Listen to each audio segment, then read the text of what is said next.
네, 오늘은 행복한 자들의 모임이라는 제목으로 8장을 좀 살펴보도록 하겠습니다. 여러분, 주일에 교회를 나와서 예배를 드리는 것이 우리에게는 사실은 기본적으로 행복해야 합니다. 가장 쉽게 나의 신앙을 점검하는 간단한 방법 중 하나가 주일에 교회를 나와 예배 드리는 것이 불편하거나 부담되거나 귀찮거나 한다면 지금 나의 신앙 상태가 바람직한 모습이 아니라고 생각을 합니다. 한 주간 바쁜 삶을 살았고 힘든 삶을 살았습니다. 그렇기 때문에 더더욱 주일에 함께 모여 예배를 드려야 하는 것이 기독교 신앙입니다. 우리가 누군가로부터 사랑을 받고 사는지를 예배를 통하여 확인하는 것이 중요합니다. 주일에 함께 모여 예배를 드린다는 것은 사실은 성도들에게서는 가장 큰 위로와 기쁨이 돼야 한다는 것이겠죠. 우리의 행복이 어디에 있을까요? 하나님의 백성들이 모여 공적으로 예배를 드리는 주일에 있어야 합니다. 이것이 성경은 행복의 시작이다라고 말씀을 합니다. 하나님께서 이스라엘 백성들에게 행복이라는 단어의 의미를 말씀하셨던 적이 있는데 신명기 10장 13절을 보면 내가 오늘 내 행복을 위하여 내게 명하는 여호와의 명령과 규례를 지킬 것이 아니냐. 하나님이 율법을 주시는데 율법을 주시는 의도가 뭐냐? 너의 행복을 위하여라고 표현을 하고 계시는 거죠. 우리가 이렇게 모여 예배를 드리는 것은 누구의 행복을 위한 일이라고 말합니까? 너의 행복을 위한 일이다. 우리의 행복을 위한 일이다 라고 표현을 하는 것이죠. 모세는 이것을 조금 더 넓혀서 말씀을 하는 내용이 나오는데 신명기 33장 29절에 보면 이스라엘이여 너는 행복한 사람이로다. 여호와의 구원을 너같이 얻은 백성이 누구냐? 그는 너를 돕는 방패시요 내 영광의 칼이시로다. 이스라엘은 행복한 자들이다 라고 또 표현을 하고 있어요. 이유가 뭘까요? 하나님께서 너희에게 구원을 베푸셨다는 이유 때문입니다. 여호와의 구원을 너같이 얻은 백성이 누구냐? 그는 너를 돕는 방패시요 칼이다 라고 말씀을 하고 있어요. 하나님의 자녀가 된 사실이 더욱 분명하게 드러나는 일이 바로 함께 모여서 예배를 드리는 주일입니다. 그래서 예배를 드리는 주일은 기본적으로 우리에게 있어서는 행복한 날이 되어야 하는 것이죠. 교회가 한 성도에게 수많은 봉사와 직무를 맡겨서 예배를 드리는 그 일에 힘쓰지 못하게 한다면 사실 이것은 교회의 본질을 놓치고 있는 겁니다. 그 어떤 성도도 예배를 등한히 하면서 봉사할 수 없습니다. 봉사라는 명목하에 성도가 예배에 집중하지 못한다면, 그리하여 하나님의 은혜를 깨닫지 못한다면 교회는 가차없이 사역을 조정해야 할 필요성이 있다는 것이죠. 여기 모인 어느 누구도 예배 없이 설 수 없습니다. 함께 모여드리는 이 예배는 우리에게 있어서 가장 중요한 가치라고 말할 수가 있겠죠. 중요한 가치라고 하는 것은 이것은 신학적인 것이기 때문입니다. 신학적인 것이라는 말은 학문적인 의미가 아니라 하나님께서 이 예배의 신적 권위를 제정하셨기 때문입니다. 그래서 우리는 공적인 날을 정하여 함께 모여 예배를 드리고 있는 것입니다. 제가 서두에 이런 말씀을 드리는 이유는 오늘 안식일에 성회로 모여들고 있는 이스라엘의 모습 때문입니다. 지금 이 시기는 어느 시기입니까? 이스라엘 백성들이 성벽 공사를 완성한 후의 일입니다. 보통은 이 다음에 내용이 성벽의 공사를 완성했으니까 성벽 봉헌식으로 이어지면 좀 깔끔하고 자연스러울 텐데 그렇게 나가지 않고요. 그 전에 먼저 이스라엘 백성들 자신들이 하나님께 봉헌하고 있는 장면으로 기록되어 있습니다. 그래서 그들은 먼저 모두가 일제히 수문 앞 광장에 모여서 공적인 모임, 성회를 가지고 있다는 것이죠. 이 일을 누가 주도하고 있습니까? 자세히 보시면 에스라가 아니라 이스라엘 모든 백성들이 주도하고 있습니다. 여기서 중요하게 볼 대목은 이 일을 이끌어가는 지도자는 학사 에스라나 느헤미야나 레위 사람들이지만 성경은 이들을 강조하기보다는 지금 자발적으로 일제히 모여든 모든 백성들을 강조하고 있습니다. 그러니까 학사 에스라가 불러 모았다는 기록을 쓰기보다는 그들이 스스로 일제히 모였다 이런 표현을 쓰고 있어요. 그들이 스스로 1절에 일제히 수문앞 광장에 모여들었다.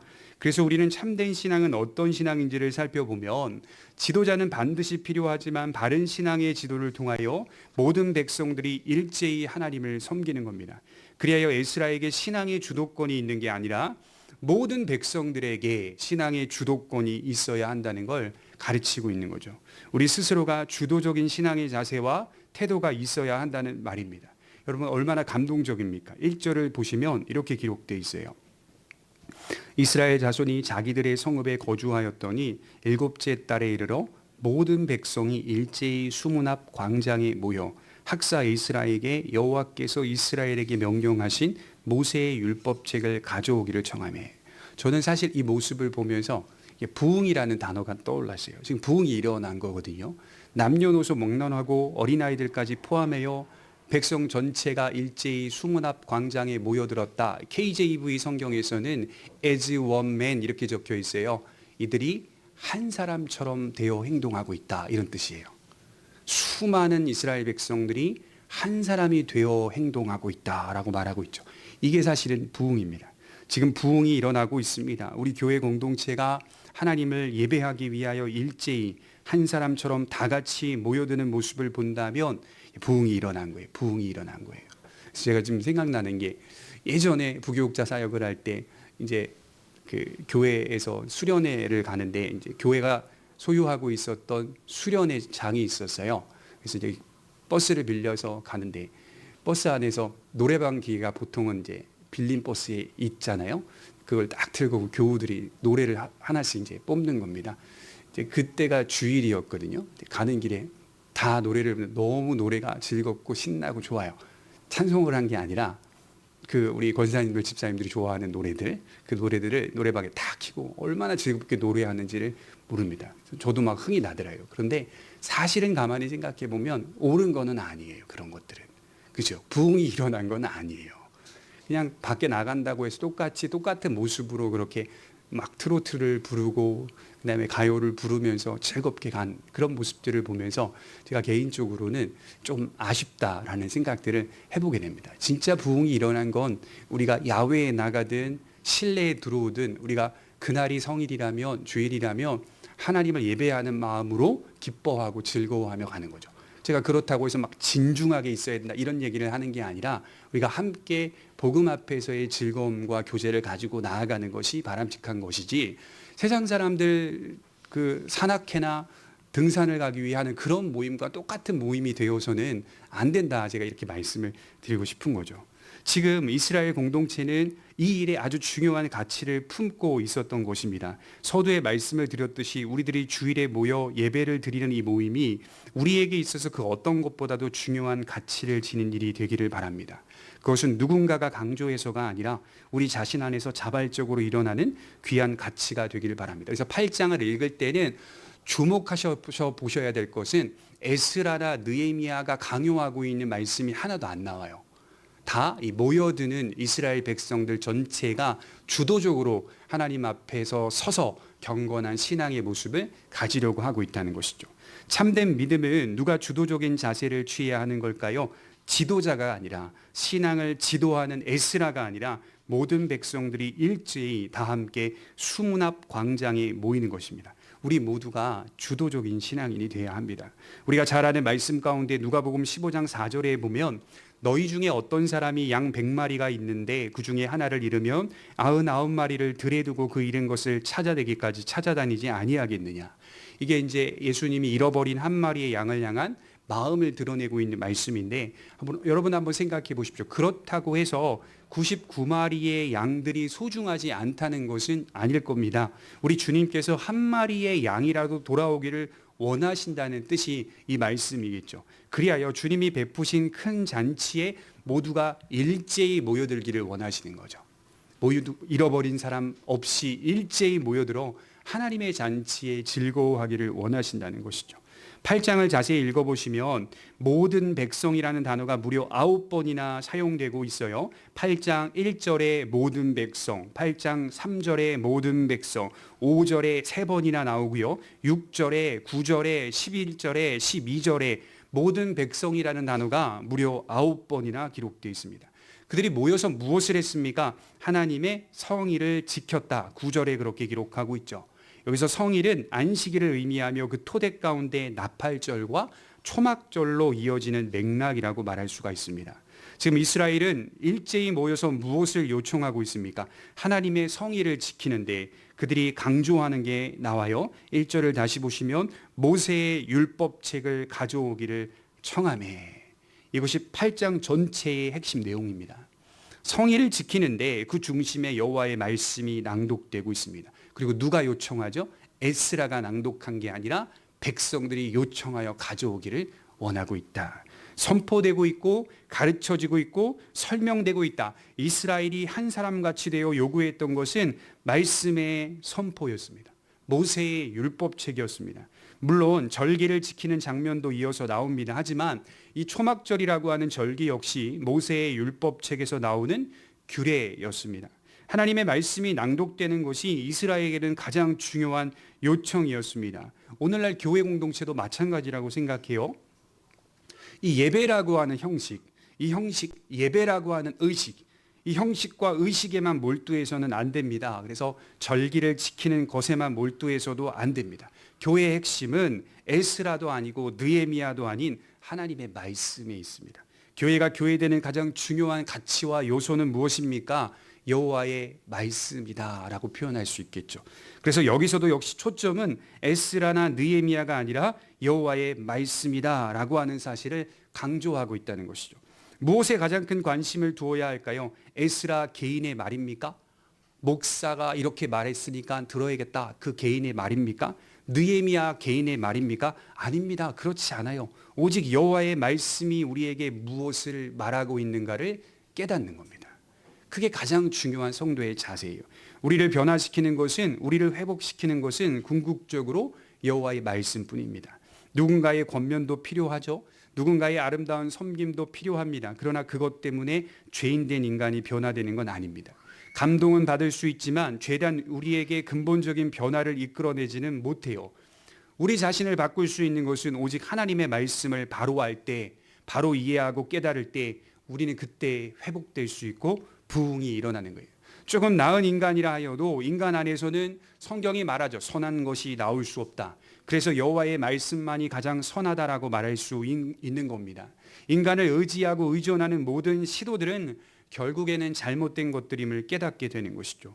그래서 오늘 본문은 말씀이 선포되는 것으로만 소개하지 않고 그 말씀이 구체적으로 설명되고 있다는 점이 상당히 흥미로워요. 그러니까 말씀이 낭독되고 그리고 그 낭독된 말씀을 붙어서 설명하고 있는 거예요. 지금 8장 전체가 그 내용입니다. 오래전에 제가 청소년 연합수련회를 했던 적이 있는데요. 이 강원도에서 10개 이상의 교회가 함께 모여 집회를 하는데 그 조의 조장이 누구였냐면 저희 사역자들이었어요.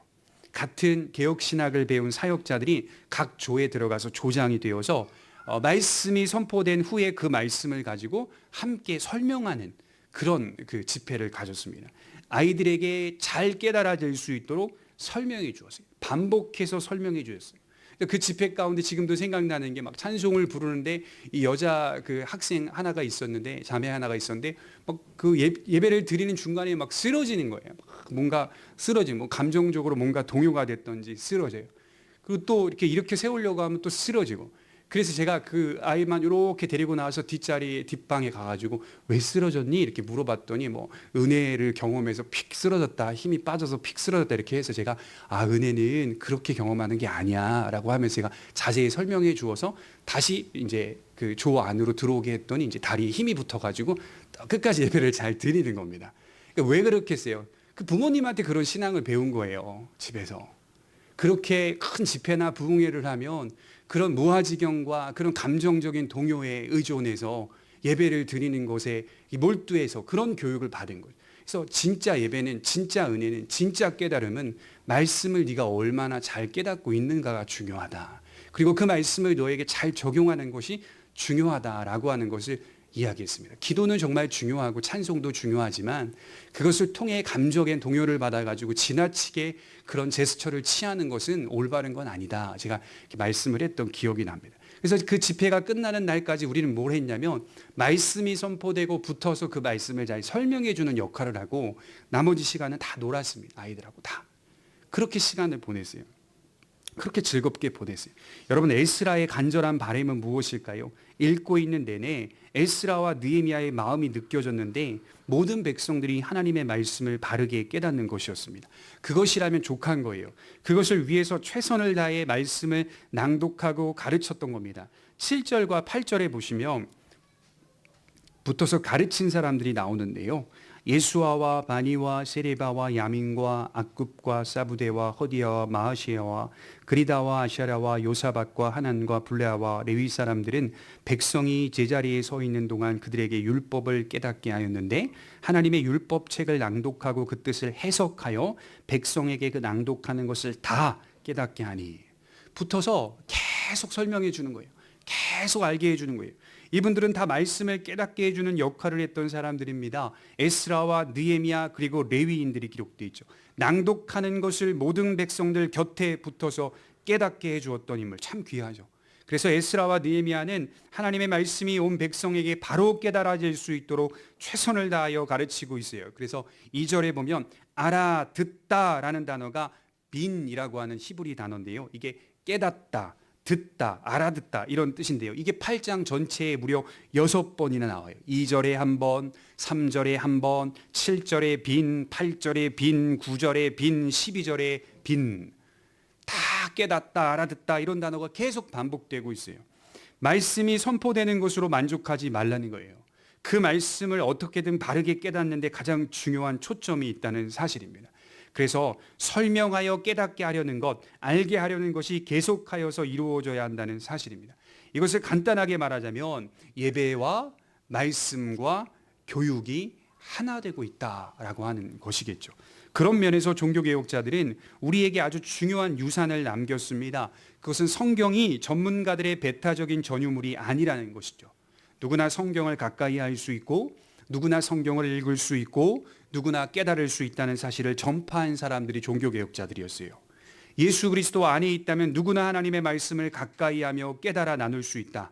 물론 여기에 목사가 필요 없다는 말은 아닐 것입니다. 그래서 지나치게 진보적인 사람은 누구나 성경을 가까이 할 수 있으니까 무교회주의 또는 무목사주의, 목사는 필요 없다. 우리끼리 하자. 돌아가면서 나와 설교하는 그런 이상한 교회들도 한국에 조금씩 퍼져가고 있다는 이야기를 들을 때 안타깝더라고요. 말씀을 바로 깨닫고 이해하도록 돕는 교사는 반드시 필요합니다. 목사가 있다는 것은 목사만이 성경을 소유한다는 말이 아닙니다. 캐톨릭은 신부만이 성경을 소유할 수 있다라고 중세시대에 가르쳤어요. 누구도 성경을 읽을 수 없었고 함부로 성경을 소유할 수 없었습니다. 이렇게 되면 성경은 신부들만의 전유물이 되어버리는 거예요. 하지만 오늘 본문을 보십시오. 제가 오늘 본문을 보면서 엄청 많이 놀라웠던 건 뭐냐면 이건 지금 고대 근동이에요. 그리고 구약 시대입니다. 그런데도 에스라와 느헤미야는 자기 시대의 성경을 그들의 손에 쥐어주고 있습니다. 자기 시대의 성경을 그들의 손에, 모든 백성들의 손에 쥐어주고 있어요. 모세의 율법책은 에스라만의 전유물이 아니라는 말입니다. 어떻게든 하나님의 말씀을 모든 백성들이 바르게 이해하기를 원했던 것입니다. 그래서 8절에 보면 하나님의 율법책을 낭독하고 그 뜻을 해석하여 백성에게 그 낭독하는 것을 다 깨닫게 하니, 이런 비슷한 내용들이 반복되고 있어요. 어떻게든 해석하여 깨닫게 하려고 최선을 다하고 있습니다. 그래서 목사인 저도 가장 신나고 기쁠 때가 성도들이 하나님의 말씀에 대한 관심을 많이 갖고 있을 때, 그리고 더 신날 때가 그 말씀을 바르게 이해하고 자기 삶에 적용할 때, 바로 그런 모습을 볼 때 제게 보람이 있는 겁니다. 지금 우리의 공동체가 무엇을 바라보고 있습니까? 하나님의 말씀이어야 돼요. 에스라도 역사에서 사라집니다. 느헤미야도 역사 속에서 사라지지만 오직 여호와의 말씀은 영원하리로다. 이게 너무 중요한 것 같아요. 8장 13절도 그 이튿날 두 번째 모임이 시작되는데 뭇백성의 지도자들이 율법을 알기 위해 에스라에게 모여들었다라고 기록을 하고 있어요. 성경은 8장 13절에 이 두 번째 모임을 시작하면서 에스라가 그들에게 이르되 이렇게 기록하지 않았어요. 14절에 보면 그들이 율법에 기록된 바를 본즉이라고 기록하고 있어요. 먼저 백성들이 하나님의 말씀에 대한 관심과 그 말씀을 읽어본즉 에스라에게 나아오고 있다, 이렇게 기록을 하고 있습니다. 그래서 저는요 이 말씀을 보면서 지금 에스라는 이 이스라엘 백성들을 개혁하려고 했던 게 아니라요, 이미 개혁된 백성들이 에스라 앞에 모여들고 있는 겁니다. 그러니까 개혁이 안 된 사람들이 아니라 이미 중심에 개혁된 백성들이 하나님의 말씀을 읽어본즉 에스라 앞에 나와서 더욱 깊이 깨닫기를 원하고 있다. 개혁된 백성들의 자세와 모습이 아닌가라는 생각들을 해요. 에스라를 강조하지 않아요. 하나님의 말씀을 강조하는 방식입니다. 이제 제2의 성전 공동체가 무엇을 요점으로 하여 살아야 하는가? 그것은 하나님의 말씀으로 산다는 사실이 강조되고 있습니다. 그들은 일제히 하나님의 말씀을 보았다라고 기록하고 있어요. 말씀의 중요성을 인식하면서 마지막 18절도 읽으면 느낌상 절기보다는 하나님의 율법책에 관심을 갖게 된다는 사실이죠. 그래서 18절에 보면 에스라는 첫날부터 끝날까지 날마다 하나님의 율법책을 낭독하고 무리가 이랫동안 절기를 지키고 여덟째 날에 규례를 따라 성회를 열었느니라. 초막절을 지키는데요, 초막절이라고 하는 이 절기를 지키는데 사실은 이것은 말씀을 깨닫기 위해 지키는 것이었다, 이렇게 표현하고 있죠. 이스라엘은 애굽에서 종되었던 시절에 먼저 은혜를 베푸사 구원해 주시고 율법을 주신 하나님의 사랑을 뒤돌아보게 되었습니다. 그 내용을 깊이 이해하고 깨닫게 되었습니다. 무엇 때문에요? 율법책 때문에. 그러니까 절기 그 자체를 놓고 우리가 의식을 지킵시다, 형식을 지킵시다 라고 하는 것으로 교회가 다 했다라고 하면 안 되는 거예요. 공동체가 다 했다, 그렇게 하면 안 되는 거잖아요. 그걸 지키는 안에 있는 내용과 의미를 돌아보게 되는 것입니다. 그래서 그 다음에 나오는 말씀이 단 한 번도 역사 속에서 여호수아 시대 이후에 이러한 초막절을 지킨 일이 없었다, 이렇게 기록하고 있는 거예요. 중간중간에 초막절을 지킨 일들이 많이 있었거든요. 그런데도 마치 이것이 다시 오래간만에 지킨 절기처럼 표현하고 있다는 건 초막절의 의미를 정확하게 깨닫게 해주었다라고 하는 것을 설명하는 것이죠. 그래서 제가 어릴 때 생각해 보면 부러웠던 것 중에 하나가, 국민학교, 저 때까지만 해도 국민학교로 불렀는데 당시에 운동장에 텐트를 치는 행사들이 있었는데 그게 제복을 입은 남학생들, 여학생들이었어요. 막 호루라기 같은 거 달고 있고, 그게 뭡니까? 보이스카웃과 걸스카웃이었잖아요. 거기 들어가고 싶은 마음이 좀 많았거든요, 제가. 근데 굉장히 그 아이들은 좀 달라 보이고 특별해 보이는 겁니다. 때마다 1년마다 몇 번씩 이렇게 텐트를 탁 치고 자기들끼리 잠을 자는 그 모습은 너무 멋지더라고요. 여러분, 그 행사가 중요한 게 아니라 그 행사를 진행하면서 그 안에 담긴 의미와 내용을 보이스카웃과 걸스카웃이 깨달아가는 거. 그리고 우리 부모님 세대는 그 교련이라고 하는 수업을 들으셨죠. 그 시간에 또 그 교복 안에 이상한 군복 비슷한 것들을 입고 그 교련 시간에 막 군대 제식훈련 같은 비슷한 걸 학생들이 하는 것도 제가 어릴 때 기억이 나는데요.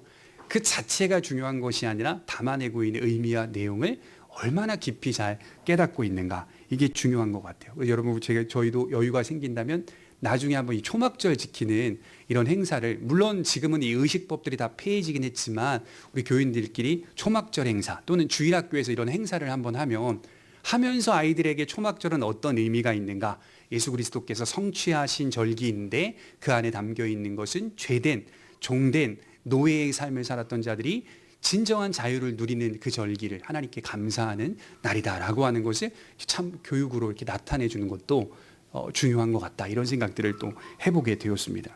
여러분, 이 일을 위해 학사 에스라가 존재했던 겁니다. 그래서 모든 백성들이 여호와의 말씀에 대한 관심과 이해와 반응이 공존하고 있는 8장의 내용입니다. 그럼 에스라의 역할은 아무것도 아니었습니까? 또 그렇지는 않아요. 에스라의 필요성이 어떤 모습으로 제시되고 있을까요? 9절에 보시면 에스라와 느헤미야의 사역이 아주 돋보이는 한 대목이 나오는데 9절에 이렇게 말씀하고 있어요. 백성이 율법의 말씀을 듣고 다 우는지라. 총독 느헤미야와 제사장 겸 학사 에스라와 백성을 가르치는 레위 사람들이 모든 백성에게 이르기를 오늘은 너희 하나님 여호와의 성일이니 슬퍼하지 말며 울지 말라. 자, 말씀을 들은 백성들이 첫 반응이 뭐였냐면 울었습니다. 이게 울었다는 표현은 애통했다라는 뜻입니다. 회개했다라고 하는 뜻입니다. 이것은 정당한 반응이지만 사실은 에스라가 의도했던 결과는 아니었어요. 에스라는 이런 반응보다는 다른 반응이 나타나기를 원했던 겁니다. 백성들은 말씀을 듣고 왜 울었을까요? 말씀을 잘못 깨달았기 때문에 울었을까요? 그건 아닙니다. 그들의 애통은 건전한 애통이었습니다. 바른 애통이었습니다. 하지만 에스라가 원했던 궁극적인 방향은 아니었어요. 여기서 구약 율법에 아주 중요한 기능이 두 가지가 있는데요. 꼭 기억하시면 좋아요.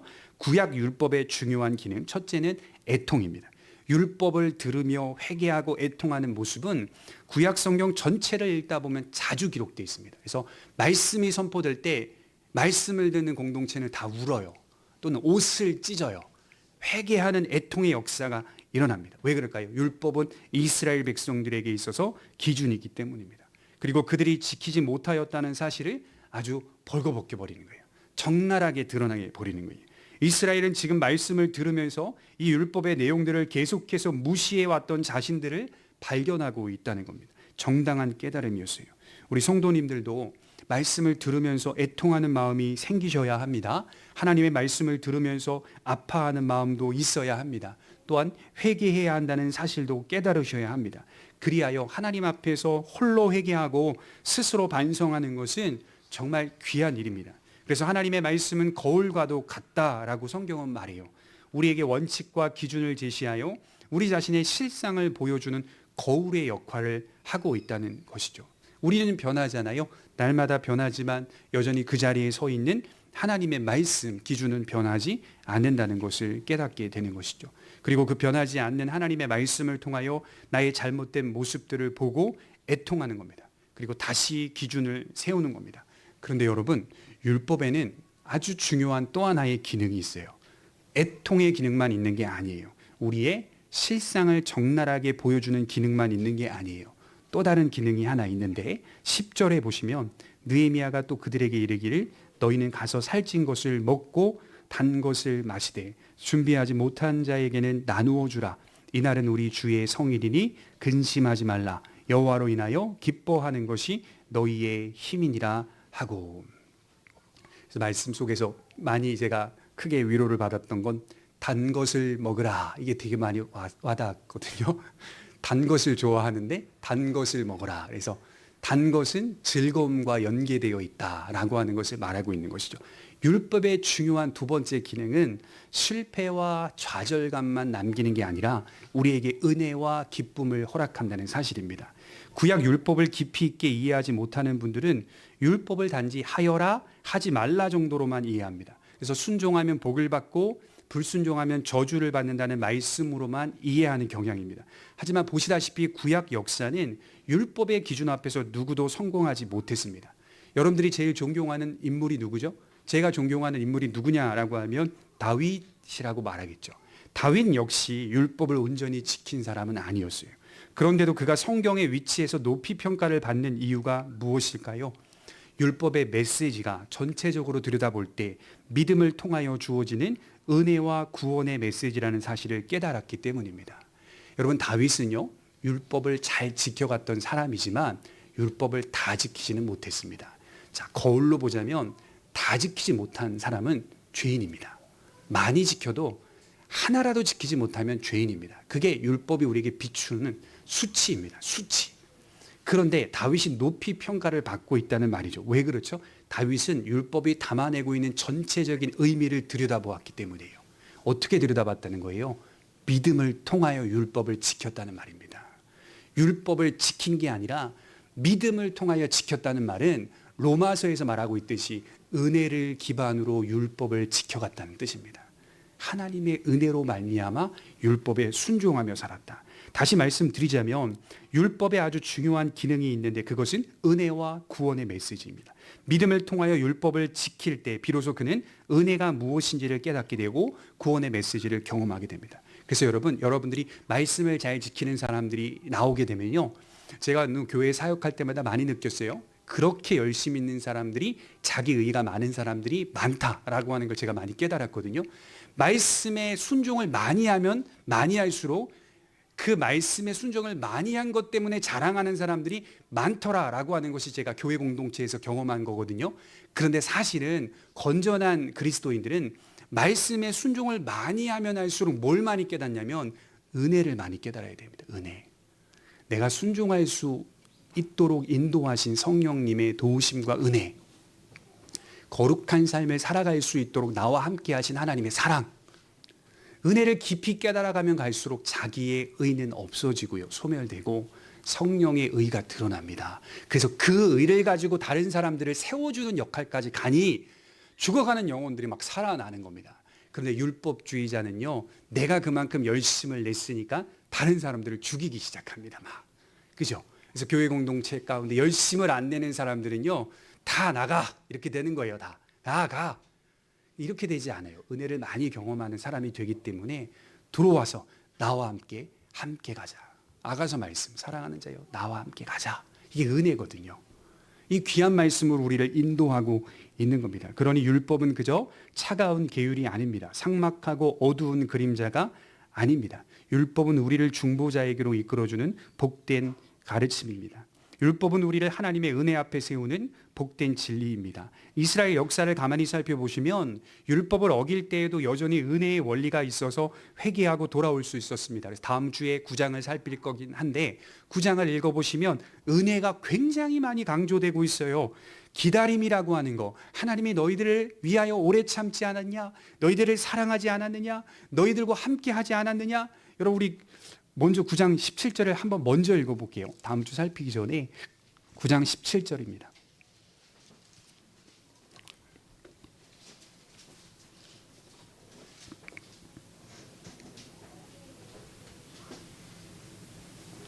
우리 9장 17절 같이 한번 읽어보도록 하겠습니다. 시작. 거역하여 주께서 그들 가운데에서 행하신 기설을 기억하지 아니하고 목을 굳게 하여 패역하여 스스로 한 우두머리를 세우고 종되었던 땅으로 돌아가고자 하였나이다. 그러나 주께서는 용서하시는 하나님이시라. 은혜로우시며 긍휼히 여기시며 더디 노하시며 인자가 풍부하심으로 그들을 버리지 아니하셨나이다. 약간 신약 말씀 같지 않으세요? 구약에 굉장히 율법이 강조되는 그 말씀 속에서 은혜가 굉장히 많이 강조되고 있는 말씀이니 느낌상 신약의 은혜를 강조하는 말씀과 엇비슷하다라는 것을 깨닫게 되는 것이죠. 하나님이 이스라엘을 이렇게 돌보셨다는 겁니다. 이렇게 함께 하셨다는 거예요. 이렇게 율법을 주셨다는 거예요. 그냥 율법 주시고 지키면 복이요, 안 지키면 다 심판할 거야. 이게 아니라 하나님은 은혜로우시고 노하기를 더디하시고 지키지 못하였는데도 이상하게 용서하시고, 그걸 다윗이 전체적으로 깨달았기 때문에 다윗이 높이 평가를 받고 있다는 거예요.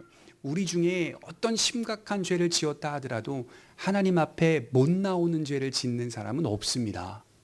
누구나 다 나와서 하나님의 은혜와 사랑을 경험하고 용서를 경험할 수 있다는 것이 성경에 활짝 열린 문입니다. 오히려 하나님을 믿지 못하기 때문에, 하나님을 오해하기 때문에 하나님의 용서를 받지 않으려고 하는 것뿐입니다. 그건 말씀이 삭막하기 때문이 아니라 영혼이 삭막하기 때문이에요. 내 영혼이 차갑기 때문입니다. 이것을 분명히 깨닫는 자만이 다윗과 같이 높이 평가를 받는다는 것이죠. 지금 에스라를 통하여 율법을 들었던 온 백성들은 울기 시작합니다. 그러나 그 울음을 멈추게 합니다. 그리고 여호와로 인하여 기뻐하라고 가르치고 있어요. 즐거워하라고 가르치고 있어요. 뭐라고 말합니까? 이것이 너희의 힘이니라. 하나님으로 말미암아 즐거워하는 것이 너희의 힘이다. 12절에 보면 모든 백성이 곧 가서 먹고 마시며 나누어 주고 크게 즐거워하니 이는 그들이 그 읽어 들려준 말을 밝히 알미라. 왜 즐거워합니까? 말씀을 다 알았기 때문에 즐거워하고 있다는 겁니다. 밝히 알았기 때문에 즐겁게 함께 식사를 교제하고 있어요. 말씀을 가르치는 자가 그 말씀의 깊이를 더 풍성하게 가르칠 때 백성들은 애통을 넘어서 기뻐할 수 있었다는 겁니다. 그저 울기만 하고 애통만 하는 율법이 아니라 율법에는 하나님의 은혜와 구원의 메시지가 담겨 있다는 사실이겠죠. 그래서 우리는 지금 돌아보니 성전을 다시 세울 수 있었고, 그리고 우리는 52일 만에 성벽을 다시 재건할 수 있었다는 이 놀라운 성과 앞에서 하나님의 은혜와 구원의 메시지를 더 깊이 깨달을 수 있었던 것입니다. 그래서 시편 126편 5절에 보면 눈물을 흘리며 씨를 뿌리는 자는 기쁨으로 단을 거두리로다. 이 말씀이 제가 마음에 딱 와닿더라고요. 아, 우는 자는 울게만 하시는 게 아니구나. 하나님이 그 울음을 넘어서서 기쁨으로 거두게 하시는 분이시구나. 이게 율법의 핵심적인 정신입니다. 그리고 우리가 믿는 기독교의 은혜가 갖고 있는 의미다라고 말씀을 하는 거죠. 죄책감만 가득한 복음이 아니라 죄에 대한 찔림은 있으나 그 속에 담긴 은혜와 사랑이 있다는 사실을 드러낼 때 우리 안에는 애통의 자리와 은혜의 자리가 항상 교차되고 있어요. 그래서 참된 그리스도인은 애통하지만 용서하시고 사랑하시며 구원하시는 하나님의 은혜 앞에서 즐거워할 수 있어야 하는 겁니다. 그러므로 율법이 가르치는 바가 배타주의 심판이 아니라 결국 우리를 은혜와 또 하나님의 그 은혜 안으로 들어오도록 초청하는 큰 그림과 구조 속에 우리의 신앙을 놓고 있다라고 하는 것을 보게 되는 것이죠. 그래서 하나님을 바르게 이해하면 우리를 향하여 행하시는 하나님의 놀라운 섭리와 사랑을 더 깊이 깨달아가는 겁니다. 이러한 이해를 갖도록 지금 에스라가 최선을 다하여 율법을 낭독하고 깨닫게 해주고 있는 것입니다.